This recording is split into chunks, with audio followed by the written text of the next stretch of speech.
Yes sir. जो lecture पिछली दफा आप लोगों ने नहीं सुने थे, कुछ लोगों ने सुने इस दफा?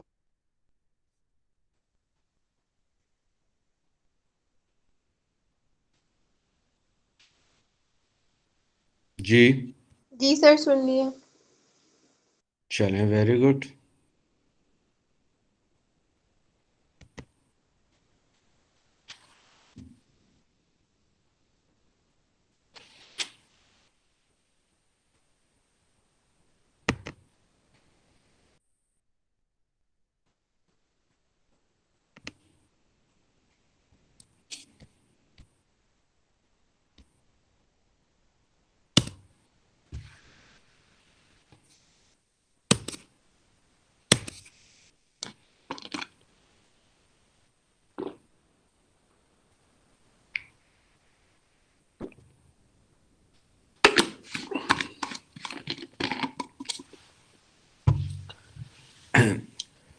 लास्ट चैप्टर हमने चैप्टर नंबर 8 किया था, फंडामेंटल्स 2 का। Yes sir. जी। चलिए, चैप्टर नंबर 10 आज हम स्टार्ट करने लगे हैं।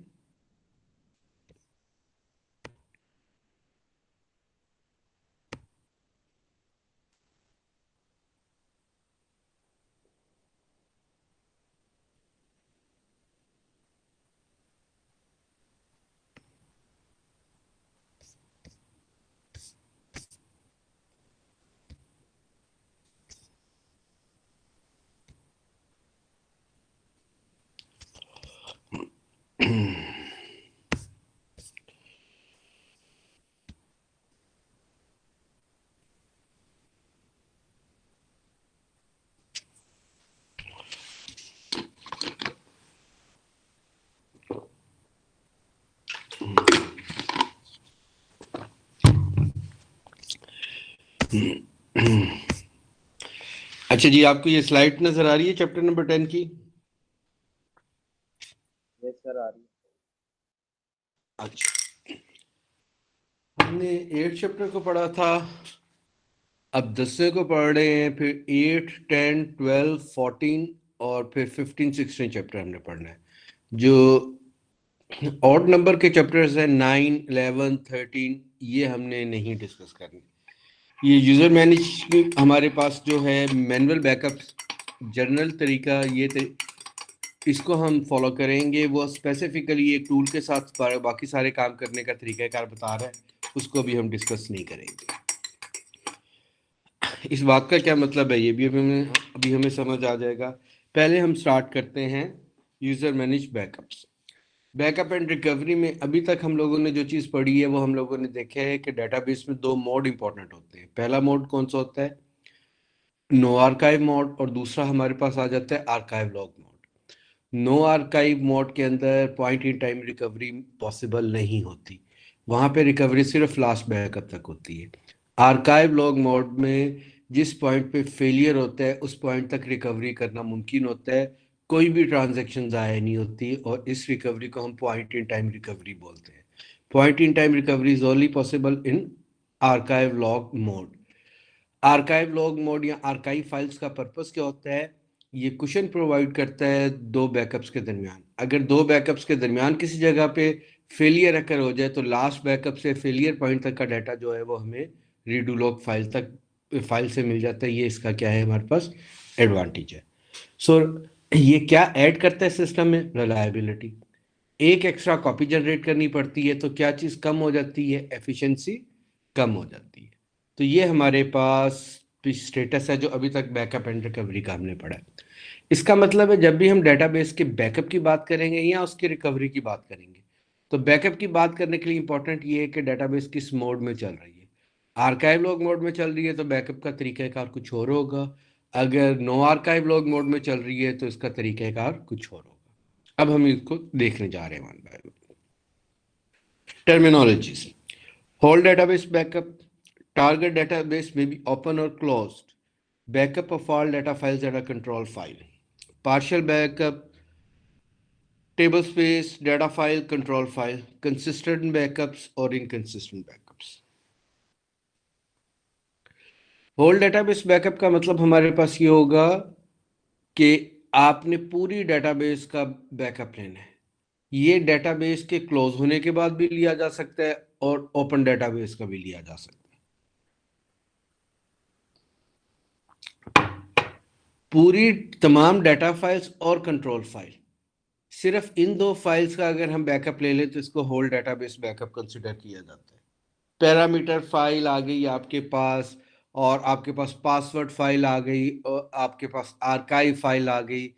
बैकअप में इन फाइल्स का बैकअप लेने की ज़रूरत नहीं होती, सिर्फ दो फाइल्स का बैकअप लेना होता है, ऑल डाटा फाइल्स और कंट्रोल फाइल। अगर इन दो फाइल्स का बैकअप हमारे पास मौजूद हो तो हम इसको क्या बोलते हैं? हम इसको बोलते हैं कि ये होल डेटाबेस बैकअप है। बाकी फाइल्स का बैकअप ऑप्शनल होता है, चाहे तो इंक्लूड कर लें चाहे तो इंक्लूड ना करें, दोनों केसेस में कोई फर्क नहीं पड़ता हमें। पार्शियल डेटाबेस बैकअप, पूरी डेटाबेस का बैकअप ना ले, उसके किसी एक पार्ट का बैकअप ले लें तो वो हमारे पास क्या होता है? पार्शियल होता है। आप किसी एक टेबल स्पेस का ले लें, दो टेबल स्पेसिस का ले लें, एक डाटा फाइल का ले लें, 10 डाटा फाइल्स का ले लें, पूरी डेटाबेस के अलावा किसी भी हिस्से का आप क्या करें बैकअप लें तो उसे हम क्या बोलते हैं? पार्शियल बैकअप बोलते हैं।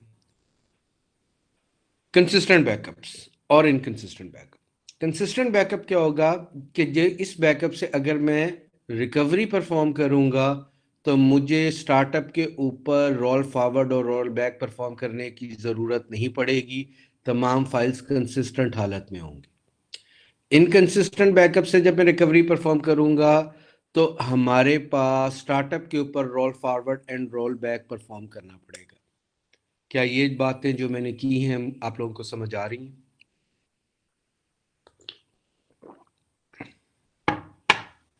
जी सर कंसिस्टेंट और इनकंसिस्टेंट का बता दें दोबारा। दोबारा मैं बताता हूँ। अच्छा, सबसे पहले तो आप लोग मुझे ये बताएं कि नेक्स्ट स्टार्टअप पे हम डेटाबेस को स्टार्ट करते हैं, कैसे पता लगता है कि हमने रोल फॉरवर्ड और रोल बैक परफॉर्म करना है या नहीं करना? ये पता कैसे लगता है? पहले तो मुझे ये बात बताएं। ये हमने जब रिकवरी को पहले पढ़ा था, रोल फॉरवर्ड रोल बैक को, तो मैंने बताया था।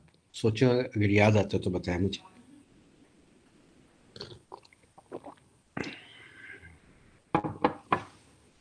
जी जी, स्पीक अप, कोई बात नहीं, गलत बताने में कोई हर्ज नहीं, बताएं तो सही। सर हम एसमॉन चेक करते हैं कि अगर तो दोनों इमेजेस पड़ी होंगी उसकी उसकी एंड ऑफ ट्रांजैक्शन और new of beginning of transaction, तो फिर हम लोग रोल फॉरवर्ड कर देते हैं, और अगर एक पड़ोगे तो रोल बैक कर देते हैं। वेरी गुड वेरी गुड, लेकिन थोड़ी सी बात आप मिक्स कर गई हैं।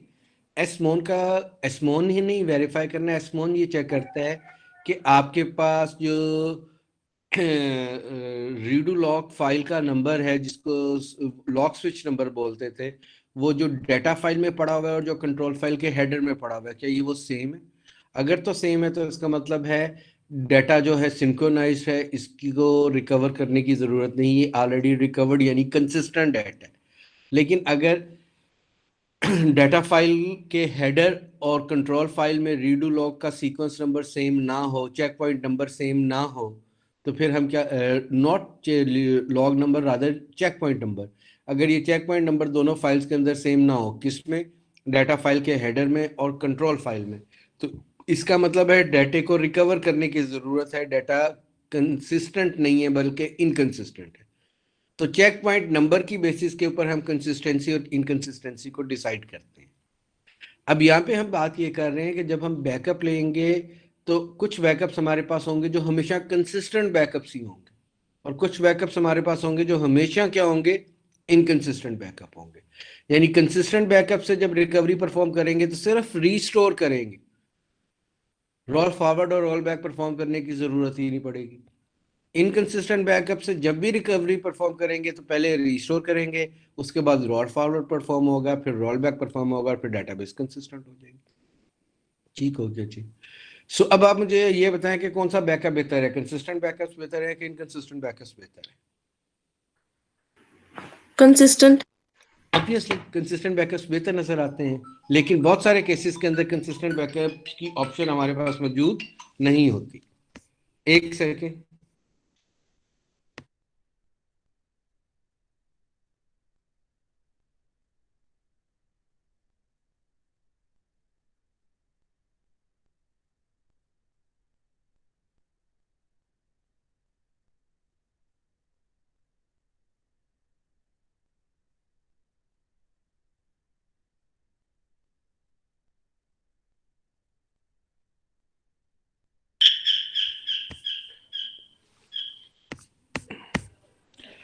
अच्छा जी,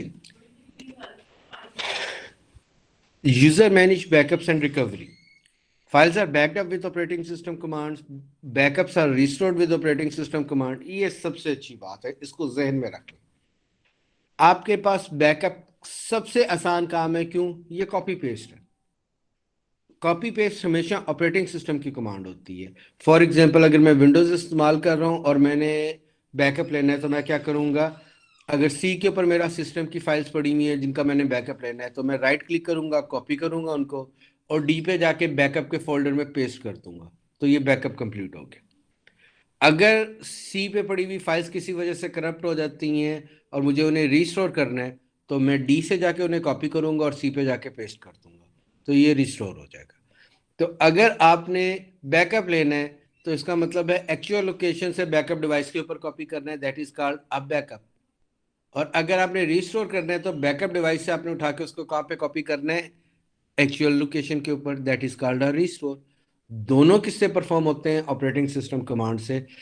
डेटाबेस में परफॉर्म किए जाने वाले ऑपरेशंस में से सबसे आसान ऑपरेशंस में से एक बैकअप और रिस्टोर करना है. क्या ये बात समझ आती है हमें?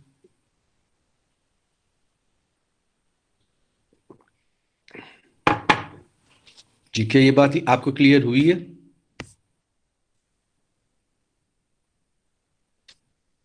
Yes sir. अच्छा, लेकिन रिकवरी, रोल फॉरवर्ड और रोल बैक जो है ये रिकवर की कमांड से होता है. रिकवर की कमांड जो होती है ये एसक्यूएल की कमांड है, ये ऑपरेटिंग सिस्टम की कमांड नहीं है. वो हम आगे जाके देखेंगे रिकवर की कमांड में क्या कुछ आता है हमारे पास. Backup methods, no archive log mode और आर्काइव लॉग मोड. देखें, बैकअप एंड रिकवरी की सारी स्ट्रेटेजी सबसे मेनली डिपेंड क्या करती हैं कि आपकी डेटाबेस चल किस मोड में रही है. अगर मोड आपकी डेटाबेस का नो आर्काइव लॉग है तो सिर्फ एक ही बैकअप पॉसिबल है, that is called close database backup. अगर आपकी डेटाबेस आर्काइव लॉग मोड के अंदर चल रही है तो दो तरह के बैकअप मुमकिन है. क्लोज डेटाबेस बैकअप भी मुमकिन है और ओपन डेटाबेस बैकअप भी मुमकिन है. Close database backups are always consistent. ये अच्छी बात है कि जब भी आप डेटाबेस को शट डाउन करके उसका बैकअप लेंगे तो डेटाबेस का बैकअप हमेशा कंसिस्टेंट होगा. और नो आर्काइव लॉग मोड के अंदर सिर्फ क्लोज बैकअप्स ही अलाउड है. आर्काइव लॉग मोड में क्लोज डेटाबेस बैकअप भी लिया जा सकता है और ओपन डेटाबेस बैकअप भी लिया जा सकता है. Open database backups are only available in archive log mode and open database backups are always inconsistent backups. Closed database backups are always consistent backups and open database backups are always inconsistent backups. So inconsistent backups are only available in archive log mode. It is not available in no archive log mode. But closed database backups or consistent database backups are available in both archive log mode and no archive log mode. क्या ये बात समझ आती है हमें?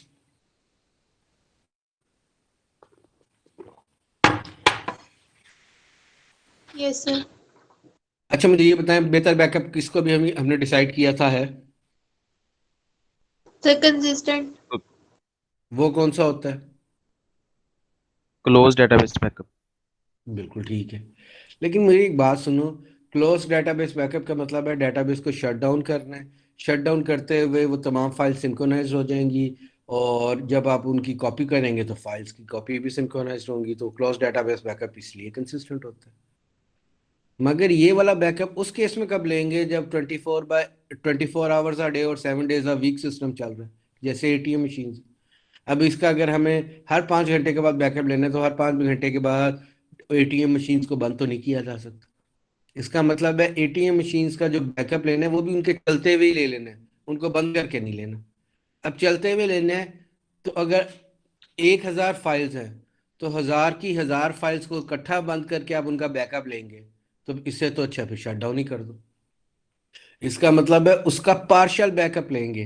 1000 files हैं तो file number 1 का पहले लेंगे, जब वो खत्म हो जाएगा तो फाइल नंबर 2 का लेंगे, फिर फाइल नंबर 3 का लेंगे और इस तरह 1000 फाइल्स पूरी कर लेंगे. इसकी नुकसान क्या, इसका फायदा क्या है कि डेटाबेस को कभी भी बंद नहीं करना पड़ेगा और डेटाबेस 1% अनअवेलेबल होगी, 99% अवेलेबल होगी ड्यूरिंग बैकअप भी. जो सी फाइल का बैकअप लेने सिर्फ वो अनअवेलेबल हुई है उसको ऑफलाइन किया है, बाकी तमाम फाइल्स तो अवेलेबल हैं। तो इसका मतलब है डेटाबेस की अवेलेबिलिटी 100% हमने कर दी। नुकसान क्या है? हर फाइल का इमेज डिफरेंट टाइम का होगा। फाइल नंबर 1 10 बजे की है, फाइल नंबर 2 10:01 पे है, फाइल नंबर 3 10:03 पे है, और फाइल नंबर 1000 जो है वो शायद 2 बजे की। तो ये तमाम फाइल्स का जो चेक पॉइंट नंबर है वो सेम नहीं हो सकता, वो डिफरेंट होगा। तो जब तमाम फाइल्स के नंबर डिफरेंट होंगे एक दूसरे से, तो वो कंसिस्टेंट बैकअप नहीं होगा, बल्कि कौन सा बैकअप होगा? इनकंसिस्टेंट बैकअप होगा। So inconsistent backups are not as good as consistent backups, but they are the only option in 24/7 systems. 24 घंटे और 7 दिन चलने वाले सिस्टम्स में हमारे पास इनकंसिस्टेंट बैकअप्स यानी ऑनलाइन बैकअप्स लेने के अलावा कोई ऑप्शन नहीं। Inconsistent backups, online backups are only possible in archive log mode. They are not possible in no archive log mode. क्यों उसमें पॉसिबल नहीं होते वो भी हम आगे जाके पढ़ेंगे। यहां तक मुझे बात बताएं, आपको समझ आती? इसमें कोई क्वेश्चन है तो वो कर लें। सर 99% वाली बात तो क्लियर होगी, लेकिन 100% वाली कैसे है ये नहीं समझ आई सर। 100% कैसे हो रही है? यार आप इन बात नहीं समझते। मैंने 99% वाली बात ये सर मेरी की आवाज है। आ रही है? जी एक सेकेंड, मेरी आवाज आ रही है आप लोगों को? जी सर, आपकी आवाज आ रही है। जी जी, मैं दोबारा बोल रहा हूँ। 99% वाली बात मैंने ये की थी, मैंने कहा कि 1000 फाइल्स हैं। जी एक सर, हजार आपकी आ रहा है। 1000 फाइल्स हैं। उन 1000 फाइल में से एक फाइल को मैंने ऑफलाइन किया और उसका बैकअप ले लिया। ऑफलाइन करने के बाद फाइल अनअवेलेबल हो जाती है। अब टोटल डेटाबेस में अगर 100 फाइल्स कर लेते हैं, अगर 100 फाइल्स थी और मैंने एक फाइल को ऑफलाइन कर लिया तो 99 फाइल्स स्टिल अवेलेबल है। इसका मतलब है 99% डेटाबेस क्या है? अवेलेबल है। 1% डेटाबेस अनअवेलेबल हुई है। जब इस फाइल का बैकअप कंप्लीट हो जाएगा, इसको दोबारा ऑनलाइन कर देंगे, फिर 100% होगी। फिर अगर फाइल नंबर 2 का हमने बैकअप लेना है तो उसको ऑफलाइन कर लेंगे। फिर 99% स्टिल क्या है? ऑनलाइन है। 1% क्या होगी? अनअवेलेबल होगी। 5 मिनट में उसका बैकअप कंप्लीट हो जाता है, फिर उसको ऑनलाइन कर देंगे, वो दोबारा अवेलेबल होगी। फिर अगली फाइल को अगर करने की जरूरत है तो वो कर लेंगे। इसका वक्त है। इसमें पार्शियल बैकअप्स के थ्रू बैकअप लिया जाएगा। एक वक्त में पूरी डेटाबेस का बैकअप नहीं लिया जाएगा, किसी एक हिस्से का बैकअप लिया जाएगा। इससे एडवांटेज क्या होगा कि डेटाबेस की अवेलेबिलिटी इंक्रीज हो जाएगी। हमेशा डेटाबेस क्या होगी? अवेलेबल होगी। हमें कभी भी कोई नुकसान नजर नहीं आ रहा होगा। क्या ये बात समझ आती है मुझे? क्या मैं अपनी बात क्लियर कर पाया हूं आपको? अगर नहीं कर पाया तो मुझसे पूछें, किसी और ने आपको नहीं बताना। जी चलें, सर। एक स्लाइड और पढ़ते हैं, फिर हम इसको दोबारा डिस्कस कर लेंगे। Consistent whole database backup. ये सर कंसिस्टेंट क्लियर होल है। अच्छा, कंसिस्टेंट होल डेटाबेस बैकअप में होल डेटाबेस बैकअप के अंदर फाइल्स कौन कौन सी आपने कॉपी करनी है?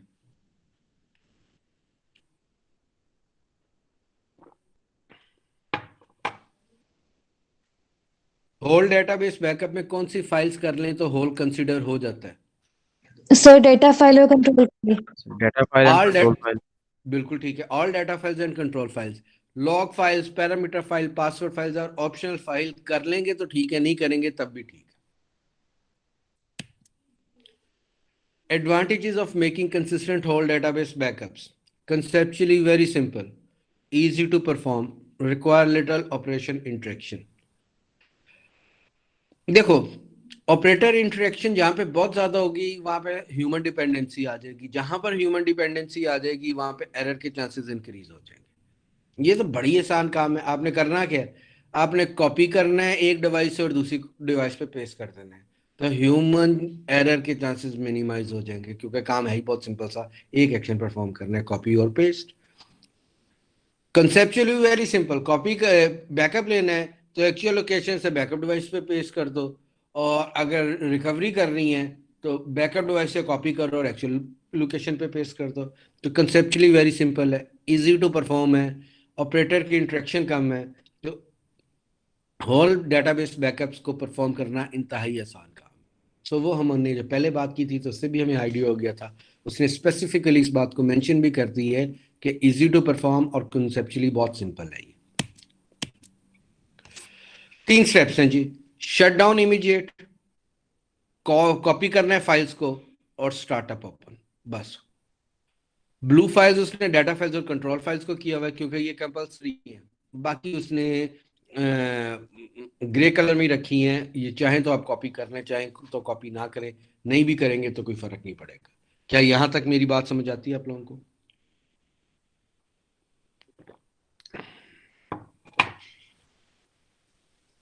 रिपीट कर यस दें। सर। रिकवरी करने के लिए स्टेप्स ये सामने 3 लिखे हैं। आपने डेटाबेस को शट डाउन करना है। कौन सी रिकवरी है? कंसिस्टेंट डेटाबेस कंसिस्टेंट बैकअप लेना है डेटाबेस का। डेटाबेस को शट डाउन करना है, फाइल्स को कॉपी करना है बैकअप डिवाइस के ऊपर, और उसके बाद डेटाबेस को स्टार्ट कर देना है। 3 स्टेप्स हैं। शट डाउन करना है, फाइल्स को कॉपी पेस्ट करना है, और उसके बाद दोबारा उसको स्टार्ट कर देना। 3 एक्टिविटीज हैं टोटल, ये परफॉर्म करनी है आपने।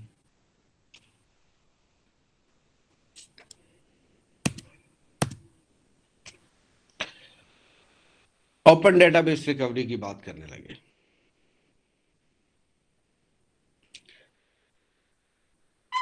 मेरी आवाज आप लोगों को आ रही है? यस सर, आ रही है। ओपन डेटाबेस रिकवरी में हम लोगों ने क्या करना है? हमने 1 बाय 1 हर फाइल का क्या करना है? बैकअप लेना है। ओपन डेटाबेस रिकवरी कौन से मोड में हो सकती है?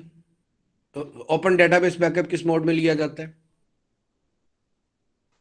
आर्काइव। जी, आर्काइव लॉग मोड में। ये किसमें तो पॉसिबल ही नहीं, नो आर्काइव में पॉसिबल ही नहीं। Advantages of making open database backups: maintains high database availability, can be done at a tablespace or data file level, support non-stop business operation। 3 advantage है इसके। Database की अवेलेबिलिटी बहुत ज्यादा हो जाती है, कभी भी अनअवेलेबल नहीं होती डेटाबेस। लेकिन ये पूरी डेटाबेस नहीं होती, ये पार्शियल बैकअप्स लिए जाते हैं। पहले आप डेटाबेस एक टेबल स्पेस को कर लें, यहाँ एक डाटा फाइल को कर लें, फिर दूसरी को कर लें, फिर तीसरी को कर लें, तो पार्शियल बैकअप्स लिए जाते हैं। Spot non stop business operation, 24/7 वाले जितने भी बिजनेस हैं उनमें सिर्फ एक ही पॉसिबिलिटी है कि आप क्या करें? ओपन डेटाबेस बैकअप लें, क्योंकि उसमें डेटाबेस को शट डाउन करने की सहूलत हमारे पास मौजूद नहीं होती। Open database backup requirements: there is only one database requirement, and that is database running in archive log mode। अगर database archive log mode में चल रही है तो फिर open database backup हो सकता है। अगर वो open archive log mode में नहीं चल रही तो open database backup होना मुमकिन नहीं। ये एक ही रिक्वायरमेंट है हमारे पास इसकी। Open database backup option table space level पे करें या डाटा फाइल लेवल पे करें, लेकिन इकट्ठा तमाम की तमाम डेटाबेस का होना मुमकिन नहीं। क्यों तमाम डेटाबेस का इकट्ठा क्यों नहीं किया जा सकता ओपन डेटाबेस बैकअप?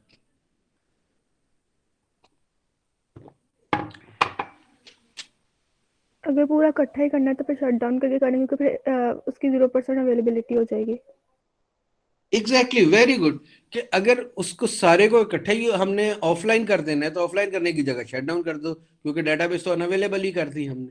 यहाँ पे तो पर्पस और मकसद ही सिर्फ क्या है कि एक हिस्सा अनअवेलेबल हो जाए, बाकी सारी के सारी डेटाबेस अवेलेबल रहे। तो अवेलेबिलिटी इंक्रीज करने के लिए तो ओपन डेटाबेस बैकअप का हम सारा काम कर रहे हैं, ताकि ये मेहनत इसीलिए हो रही है कि डेटाबेस शट डाउन ना हो। तो ऑफलाइन सारी कर लें या शट डाउन कर लें, वो तो सेम बात हो जाएगी। इसलिए इसको पार्शली एक एक हिस्से को करके करना है, ताकि most of the time availability maximum रहे हमारे पास।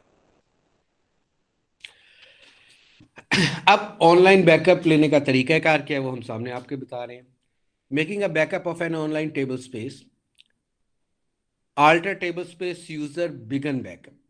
जिस फाइल का आपने बैकअप लेना है उसको अपने कमांड दे देनी है alter table space user begin backup. जैसे ही मैंने ये कमांड दी तो उसने डाटा फाइल नंबर 144 जो है उसके हेडर्स को फ्रीज कर दी। हेडर्स को फ्रीज करने का मतलब ये है कि अब उसमें कोई नई ट्रांजैक्शन एग्जीक्यूट नहीं हो सकती, पुरानी ट्रांजैक्शंस एग्जीक्यूट होंगी। उनका जो डाटा होगा रीडू लॉग फाइल में और न्यू डाटा पड़ा होगा वो वापस डाटा फाइल नंबर 2 में लिखवा दिया जाएगा जिसका लॉग सीक्वेंस नंबर 144 है। So alter table space users begin backup की कमांड के साथ ही जिन जिन फाइल्स यूजर्स के टेबल स्पेस के अंदर शामिल हैं उनके हेडर्स फ्रीज हो जाएंगे और आपके पास पार्शियल चेक पॉइंट परफॉर्म होगा। उनका जो डर्टी डाटा होगा वापस उन फाइल्स में लिखवा दिया जाएगा और जब तक हेडर फ्रीज है उनमें कोई और ऑपरेशन परफॉर्म नहीं हो सकता। जो पुराने ऑपरेशन है वो कंप्लीट किए जाएंगे, नया कोई ऑपरेशन परफॉर्म नहीं होगा। उसके बाद आप इस फाइल को अब कॉपी कर सकते हैं। आपने इसको कॉपी करना है। सी पे अगर आपका एक्चुअल सिस्टम पड़ा था तो वहां से कॉपी करेंगे, डी पे बैकअप डिवाइस है तो डी पे जाके पेस्ट कर देंगे। अगर विंडोज इस्तेमाल कर रहे हैं तो राइट क्लिक करेंगे, कॉपी करेंगे और पेस्ट कर देंगे।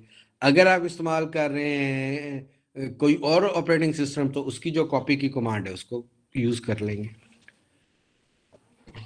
जैसे ही आपने कॉपी कर ली और आपकी कॉपी कंप्लीट होगी तो आपने फिर कमांड देनी है alter table space user and backup. जैसे ही आप एंड बैकअप की कमांड देंगे तो आपकी फाइल के जो हेडर्स हैं वो अनफ्रीज हो जाएंगे। जैसे ही वो अनफ्रीज हो जाएंगे तो वो दोबारा डीएमएल ट्रांजैक्शंस के लिए अवेलेबल हो जाएंगे। अब दोबारा उन पे इंसर्शन, अपडेशन और डिलीशन परफॉर्म हो सकती है। जब इन पे इंसर्शन, अपडेशन और डिलीशन परफॉर्म हो जाएगी तो इसका मतलब है ये तमाम एक्टिविटीज के लिए दोबारा क्या होंगे, अवेलेबल होंगे। ठीक है, तो क्लोज डेटाबेस बैकअप के अंदर तरीका क्या था, डेटाबेस को शट डाउन किया, फाइल्स को कॉपी किया और दोबारा क्या कर दिया, स्टार्ट कर दिया। यहाँ पे तरीकाकार क्या है, आप यहाँ पे अगर 10 फाइल्स हैं तो एक वक्त में एक फाइल को आपने क्या करना है, बैकअप लेना है। उसको पहले उस फाइल के हेडर को आपने alter table space user begin backup की कमांड से फ्रीज करना है।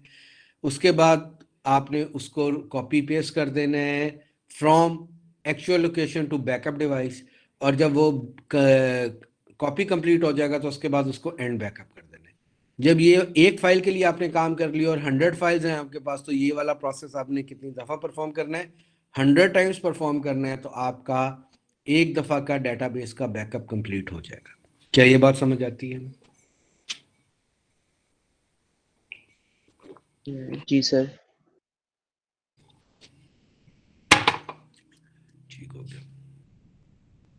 Failure during online table space backups. Alter table space users begin backup किया था, अभी कॉपी कर रहे थे, कोई लाइट चली, कोई मसला हो गया, पता नहीं वो आपके पास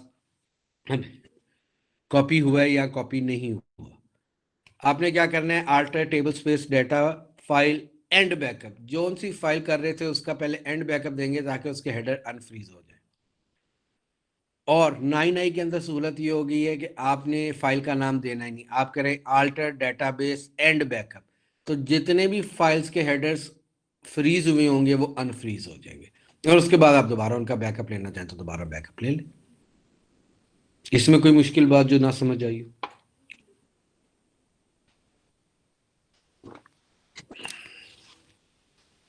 जी सर इसमें एंड बैकअप कर देंगे और फिर दोबारा वो जो पीछे कमांड है स्टार्ट वाली कमांड से दोबारा कॉपी करेंगे दोबारा। जी नहीं, फिर दोबारा आपने इसका बिगन बैकअप करना है, फिर दोबारा कॉपी करना है। पुराने वाली कॉपी जो कंप्लीट नहीं हुई थी उसको डिस्कार्ड कर दो, उसको ओवरराइट कर दो नई कॉपी से और उसके बाद दोबारा एंड बैकअप कर देंगे। यस सर, ठीक है। Read only table spaces. अच्छा, रीड ओनली टेबल स्पेसिस के मुतालिक एक बात याद रखो, जब आपने एक टेबल स्पेस को रीड एंड राइट से रीड ओनली में कन्वर्ट करना है तो जिस पॉइंट पे कन्वर्ट करना है रीड ओनली में, उस पॉइंट के ऊपर ये कमांड लिखी हुई है कन्वर्ट करने की, उस पॉइंट के ऊपर उसका बैकअप लाजमी लेना है। क्यों? क्योंकि इस पॉइंट से ऑनवर्ड इसमें कोई चेंज नहीं आनी, तो ये इसका वैलिड बैकअप होगा और इसके बाद आने वाले तमाम स्केड्यूल बैकअप में से उसको निकाल देना, क्योंकि अब उसमें कोई चेंज ही नहीं होनी तो उसका बार बार बैकअप लेने की जरूरत नहीं। ये जो लास्ट बैकअप ले रहे हैं at the time of conversion from read and write to read only, read and write से रीड ओनली में कन्वर्ट करते हुए जो हम उसका क्या कर रहे हैं, वो बैकअप ले रहे हैं, यही बैकअप अब इसका आगे चलेगा। अगले फ्यूचर बैकअप्स में इसको शामिल करने की जरूरत नहीं क्योंकि अब तो इसमें कोई चेंज होनी ही नहीं है। तो जब भी हमने ये कमांड इशू करनी है हमने साथ उसका क्या ले लेना है, बैकअप ले लेना है। क्या ये बात समझ आती?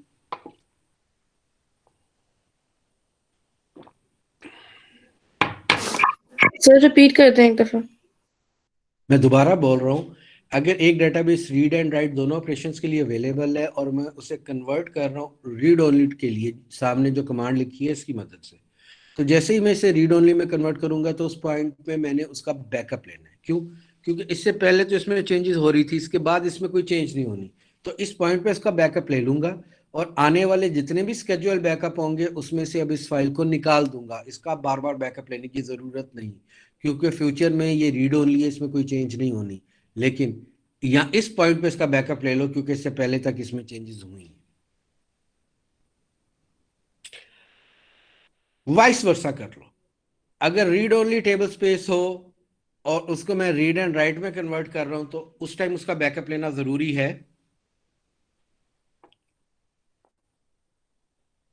No sir. नहीं sir.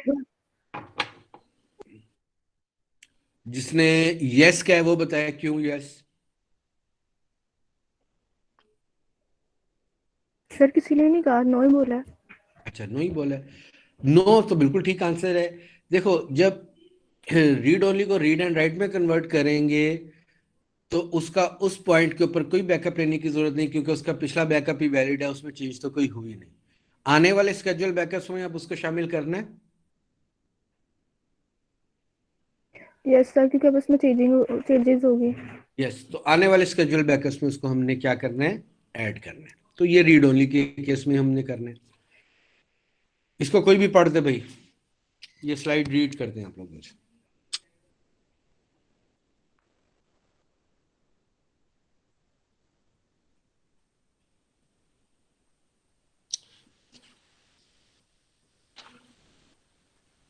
Read-only tablespace backup issues. Only one backup is needed after altering the tablespace to read-only. Resume a normal backup schedule for that tablespace after making it read-write. The control file must correctly identify the tablespace in read-only mode, otherwise you must recover it. ये सारी बातें हमने कर ली हैं। जो तीसरे वाला point है इसका क्या मतलब है वो आगे जाके हमें समझ आ जाएगा, उसको हम देखेंगे कि ये क्या है। लॉगिंग और नो लॉगिंग, ठीक है, इसको भी पढ़ते हैं।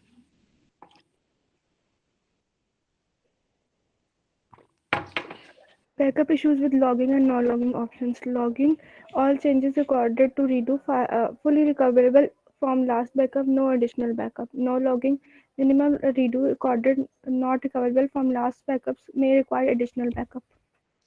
अच्छा देखें, डेटाबेस का डिफॉल्ट मोड होता है लॉगिंग का। लॉगिंग क्या होगा कि अगर 1 GB डाटा इंसर्ट हो रहा है तो वो 1 GB की कॉपी रीडू लॉग फाइल में भी लिखी जाएगी। दरमियान में अगर कोई प्रॉब्लम हो जाती है तो हम डाटे को रीडू लॉग फाइल से रिकवर कर लेंगे। तो इसका मतलब है अगर 1 GB डाटा इंसर्ट होता है तो राइट 2 GB करवाया जाता है। ये लॉगिंग है। एडवांटेज, इसकी रिलायबिलिटी इंक्रीज होती है, हम रिकवर कर सकते हैं, रोल फॉरवर्ड का ऑपरेशन परफॉर्म कर सकते हैं। अगर दूसरी कॉपी नहीं रखेंगे तो रोल फॉरवर्ड नहीं हो सकता। नो लॉगिंग कहता है कि जी आपने 1 GB डाटा रखने की, दूसरी कॉपी रखने की बिल्कुल जरूरत नहीं। एडवांटेज क्या होगा, जहां पे राइटिंग 2 GB हो रही थी, राइटिंग 1 GB या कुछ MBs होंगे, लिखे जाएंगे 1 GB और कुछ MBs, तो आधी राइटिंग आधी रह गई तो एफिशिएंसी डबल हो गई। जो काम पहले शायद 3 मिनट में होना था वो 1.5 मिनट के अंदर हो जाएगा। तो ये नो लॉगिंग का मोड बहुत एफिशिएंट होता है। नुकसान क्या है, अनरिलायबल है। अगर कोई प्रॉब्लम हो जाएगी तो इसको रिकवर करना मुमकिन नहीं है। तो नो लॉगिंग मोड कभी भी रिकमेंडेड नहीं होता, सिवाय कुछ केसेस के अंदर। इंतहाई कंट्रोल्ड इन्वायरमेंट है, मैं बड़ी डेटाबेस को दूसरी डेटाबेस के अंदर मर्ज कर रहा हूं और वो शायद मिलियन ऑफ रिकॉर्ड्स हैं, वो 10 घंटे का काम है। कंट्रोल्ड इन्वायरमेंट में मैं कहता हूँ नो लॉगिंग मोड में चला दो, 5 घंटे में हो जाएगा, ठीक है। अदरवाइज रूटीन में कभी नो लॉगिंग इस्तेमाल नहीं करना। फिर मैं इंडेक्सेस बना रहा हूँ, इंडेक्सेस क्रिएट कर रहा हूँ, इंडेक्सेस में डाटा डाल रहा हूँ, तो इंडेक्सेस का डाटा जो होता है ये एक्स्ट्रा डाटा होता है। ये इंडेक्सेस जो है ये तो टेबल के डाटे के ऊपर बन रहे होते हैं, तो इनका अपना तो कोई डाटा नहीं होता। तो इंडेक्सेस अगर आपके ज़ाया भी हो जाते हैं तो कोई नुकसान वाली बात नहीं है, दोबारा नए बना लेंगे। तो इंडेक्सेस क्रिएट करते हुए भी लॉगिंग मोड नहीं चलाते बल्कि नो लॉगिंग मोड चलाते हैं। तो ऐसा डाटा जिसके ज़ाया होने का नुकसान ना हो, यहाँ हमने इन्वायरमेंट इतनी कंट्रोल की हो कि हमें पता हो कि अगले 2 घंटे में कोई प्रॉब्लम नहीं होगी, तो ऐसे केसेस में हम नो लॉगिंग मोड को इस्तेमाल करते हैं, वरना हम कभी भी इस्तेमाल नहीं करते।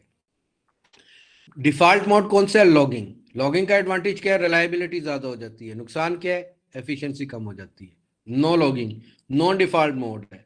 अगर हम नो लॉगिंग में करते हैं तो स्पेशल केसेस के अंदर करते हैं, बहुत बड़ा डाटा ट्रांसफर करना है डेटाबेस के अंदर, तो नो लॉगिंग मोड ऑन कर लेंगे।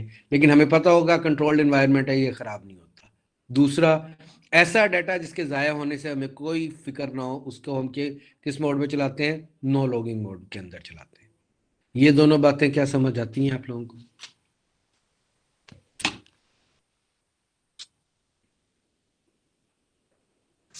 Yes sir. ठीक है। Control file backups.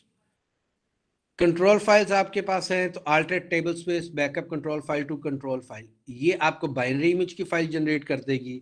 नेक्स्ट वाली जो कमांड है alternate database backup control file to trace, ये आपको उसका टेक्स्ट वर्जन जनरेट कर देगी। तो दोनों तरह के बैकअप्स लिए जा सकते हैं, बाइनरी बैकअप भी लिया जा सकता है और टेक्स्ट बैकअप भी लिया जा सकता है। Backing up the initialization parameter file, आसान काम है। पी फाइल से एसपी फाइल बना लो या एसपी से पी फाइल बना लो, दोनों एक दूसरे के बैकअप के तौर पे काम कर सकते हैं। इसमें किसी को कोई प्रॉब्लम?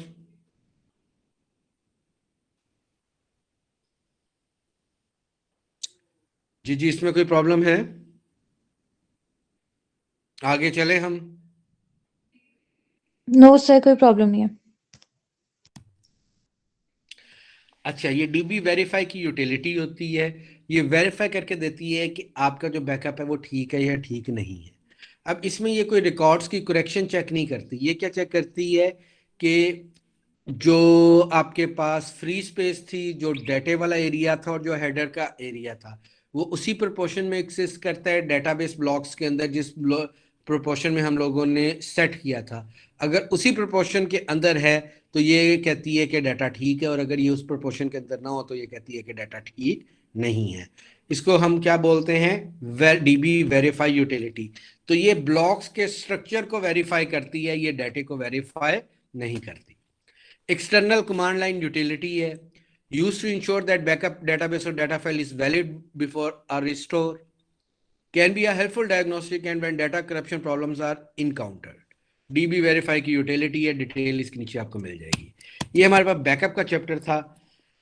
अब बैकअप डिपेंड करता है किस मोड के ऊपर आपने डेटाबेस को रन करना है, आर्काइव या नो आर्काइव लॉग मोड के ऊपर। ठीक है, इसकी बेस के ऊपर आपने बैकअप लेना है, और कौन सा बैकअप है, कंसिस्टेंट है या इनकंसिस्टेंट है, इसकी बेसिस के ऊपर आगे रिकवरी परफॉर्म होगी। रिकवरी के टोटल 11 पॉसिबल केसेस आएंगे। 4 हमारे पास आएंगे, बल्कि 11 भी नहीं, कम है, 7 केसेस है मेरा ख्याल। 3 से 4 आएंगे हमारे पास नो आर्काइव लॉग मोड के, और 5 आएंगे आर्काइव लॉग मोड के। तो नो आर्काइव में कैसे हमने करना है और आर्काइव में कैसे करना है वो हमें पता लग जाएगा, फिर उसको उसके अकॉर्डिंगली हम क्या करेंगे, देख लेंगे। ठीक है, तो आज आप लोगों ने बैकअप एंड रिकवरी को अच्छी तरह देख लेना है। मैं कोशिश करूंगा कि 2 बैकअप्स के चैप्टर अब हमारे पास और रिकवरी के चैप्टर्स और हैं। एक है हमारे पास रिकवरी का आर्काइव लॉग मोड में, और एक है नो आर्काइव लॉग मोड में। आई विल ट्राई कि मैं कल शाम तक आपको नो आर्काइव की रिकवरी वाला चैप्टर जो है उसकी रिकॉर्डिंग भेज दूं, आप उसको देख लें, ताकि नेक्स्ट क्लास के अंदर हम आर्काइव को भी कंप्लीट करें, और उसके बाद नेक्स्ट वीक की सेकंड लेक्चर के अंदर हम एक क्विज कर लेंगे फंडामेंटल 2 का। उसके बाद हमने ट्यूनिंग एंड परफॉर्मेंस वाली बुक के कुछ चैप्टर देखने हैं, फिर हम उसको पढ़ लेंगे। तो आपने कोशिश करना है आप साथ साथ ये लेक्चर सुने, और जिन लोगों ने ये लेक्चर अटेंड किया वेरी गुड, मगर इन्होंने बाद में भी एक दफ़ा इसको सुन लेना है, क्योंकि आप एक दफ़ा और सुन लेंगे तो फिर अगले लेक्चर्स में आपको आसानी हो जाएगी। बहुत शुक्रिया, थैंक यू।